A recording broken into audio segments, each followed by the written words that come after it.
Senhoras e senhores, hoje vamos fazer uma reflexão, que eu acho que eu já falei, mas não custa repetir, que é importante para nossas visualizações do status quo atual. Essa história da anistia que está aí palpitando. Anistia pode? Se não pode? Mas como é que pode? Se fizer inconstitucional? Que horror.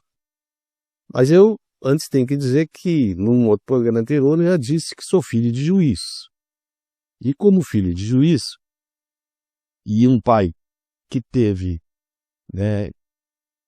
incorporado na sua conduta todas aquelas exigências que se tem de um magistrado, como ilibada conduta, como preocupação com a sua condição de imparcialidade, a sua também preocupação em não deixar vazar de qualquer forma a possibilidade de que ele venha a se deixar tocar ou influenciar por paixões que não sejam aquelas do processo. Isso tudo que pai preservou com tanta dedicação foi para o lixo nesse atual Supremo Tribunal Federal e também no outro, STJ, Superior Tribunal de Justiça, que estão vendendo sentença. É o fim dos fins. É a maculação, a verdadeira capitulação de um tribunal aos interesses medíocres, pequenos, vis do homem corrupto na sua pior dimensão. Não é possível, e que bom, eu penso com meus botões, que o pai faleceu aos 94 anos, em 2013, dia 7 de setembro de 2013, e não está vivo para ver isso. Porque ele teria um verdadeiro infarto de enxergar diante dos olhos os níveis de magistrados que os tribunais nossos têm hoje, especialmente esses que são por indicação política, como tem no STJ e no Tribunal Supremo. Uma vergonha. E agora eles têm o desplante de ter a petulância, a arrogância de dizer com todas as letras que não dá para passar no Congresso qualquer perspectiva de anistia, porque, segundo a ótica deles, a anistia será derrubada pelo Supremo Tribunal Federal, porque é inconstitucional. De onde que eles tiraram isso? Eles não poderiam sequer adiantar essa pretensão, não poderiam jamais revelar esse entendimento e se abster na condição de juiz para quando chegasse, se fosse até eles, pelos impulsos naturais de ações ajuizadas, chegasse até eles esta discussão, então aí sim, revelar o que pensam a respeito disso.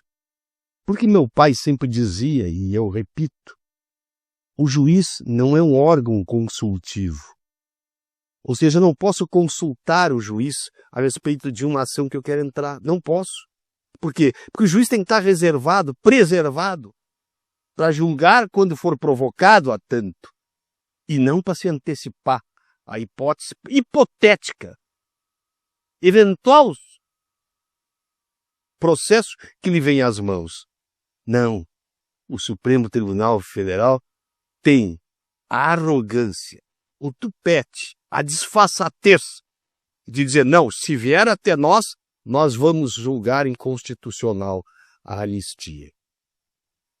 Porque terrorista, a expressão deles, terrorista não está entre aquelas perspectivas e possibilidades de anistia. Primeiro eles colocam gente com a Bíblia na mão, gente sem um canivete, gente fazendo um protesto e quebrando algumas coisas, como terroristas. e tiram dos terroristas do PCC, do Comando Vermelho, a condição de terroristas. Olha, 2 pesos e 2 medidas. Gente inocente condicionam a esta identificação terrorista.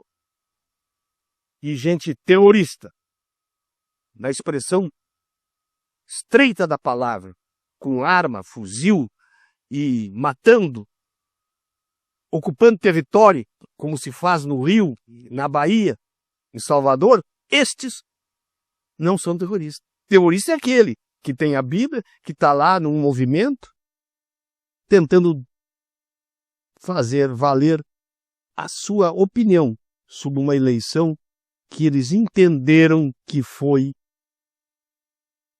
imprópria, inadequada, manipulada, e que não vem no Lula um representante seu na presidência da República. Como eu também não vejo. É um larápio, um canalha, um ladrão, reconhecidamente ladrão, condenado em todas as instâncias, por todos os tribunais, a 12 anos e alguns meses, quase 13 anos de cadeia. Retiraram da cadeia, botaram lá, e retiraram da cadeia, agora sim, de uma forma inconstitucional, ilegal e arbitrária. Não havia recurso algum mais que pudesse fazer com que o Lula, cumprindo pena, fosse retirado desta condição de criminoso.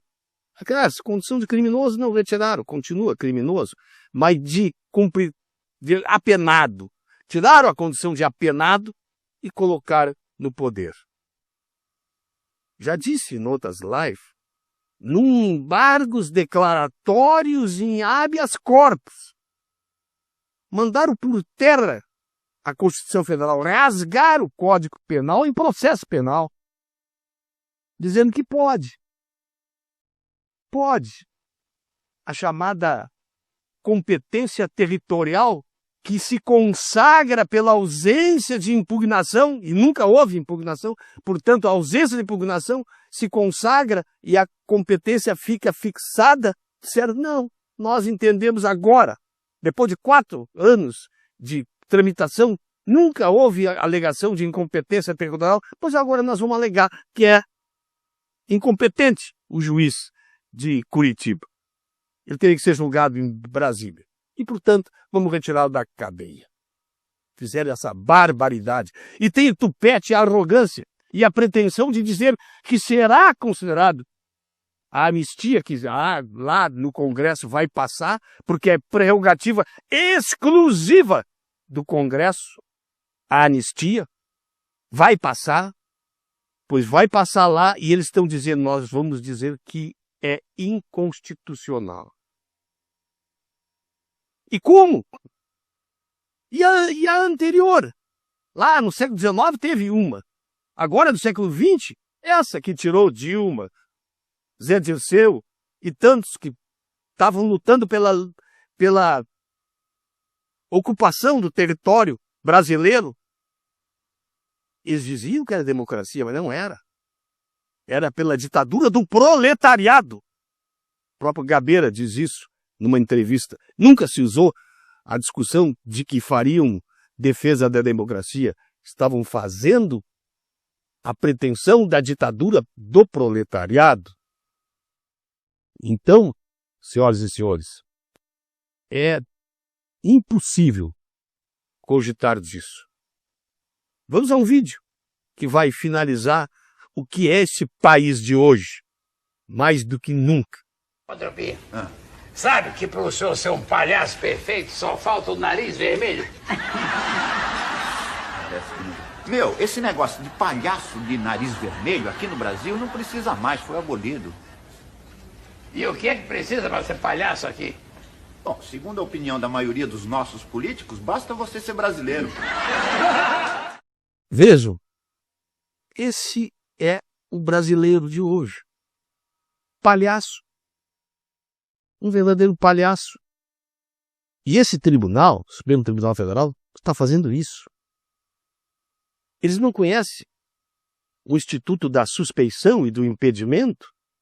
Pois eles, todos eles, os 11 ministros do Supremo Tribunal Federal, estão impedidos e suspeitos para decidir agora, se a anistia vier, uma ação popular pedindo a destituição deles para efeitos de julgamento de eventual anistia. Porque eles já estão antecipando. E como antecipação de julgamento implica na suspeição, porque já está violado o princípio da imparcialidade, eles não são órgãos julgadores capazes de julgar, competentes para julgar, porque eles se revelaram completamente submetidos aos interesses que estão aí, atrás de toda essa barbaridade que se tornou os tribunais brasileiros.